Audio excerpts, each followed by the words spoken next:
Halo semuanya, di dalam video ini saya akan menyampaikan mengenai bagaimana plasmolisis dan deplasmolisis terjadi serta tentang pergerakan sel.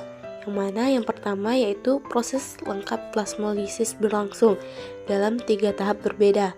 Yang pertama, plasmolisis baru jadi. Ini adalah tahap pertama dari plasmolisis. Pada tahap ini, air mulai mengalir keluar dari sel.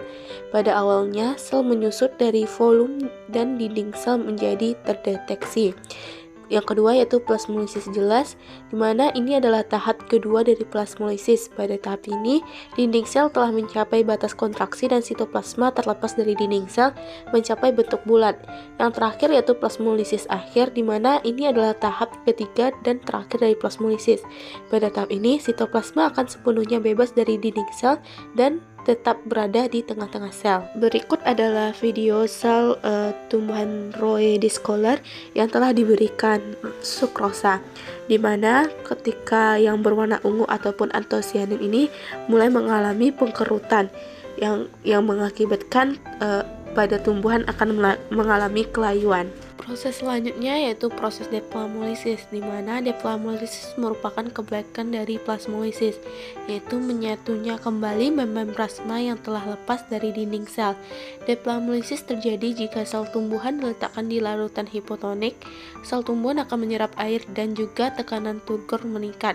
Banyaknya air yang masuk ke dalam sel akan menyebabkan terjadinya deplasmolisis. Membran plasma akan mengembang sehingga akan melekat kembali pada dinding sel. Berikut adalah gambaran ketika sel yang tadinya kita teteskan glukosa mengalami plasmolisis, dan ketika kita teteskan air maka sel tersebut mengalami deplasmolisis atau antosianinnya merekat kembali ke dinding sel. Yang terakhir yaitu pergerakan sel, yang mana disebabkan adanya aliran sitoplasma streaming. Tujuan gerakan ini yaitu untuk mengirim nutrisi dan informasi genetik. Biasanya pada sel tumbuhan, gerak atau aliran dibagi menjadi dua, yaitu pertama gerak sirkulasi, yaitu arah gerakan lebih dari satu arah atau gerakan seolah-olah tidak menentu. Gerakan ini dapat dilihat pada sel yang memiliki vakuola yang kecil, contoh pada filamen atau tangkai antar Roe discolor. Yang kedua yaitu gerak rotasi atau siklosis, yaitu gerak berjalan secara tetap. Gerakan ini terjadi pada sel-sel yang memiliki vakuola besar. Ketika terjadi, kadang-kadang nukleus dan plastida dapat terpengaruh sehingga mengikuti gerak tersebut. Contohnya kloropas pada daun Hydrilla verticulata. Berikut adalah cuplikan dari pergerakan sel itu sendiri. Itulah penjelasan mengenai proses terjadinya plasmolisis, deplasmolisis, serta pergerakan sel pada tumbuhan.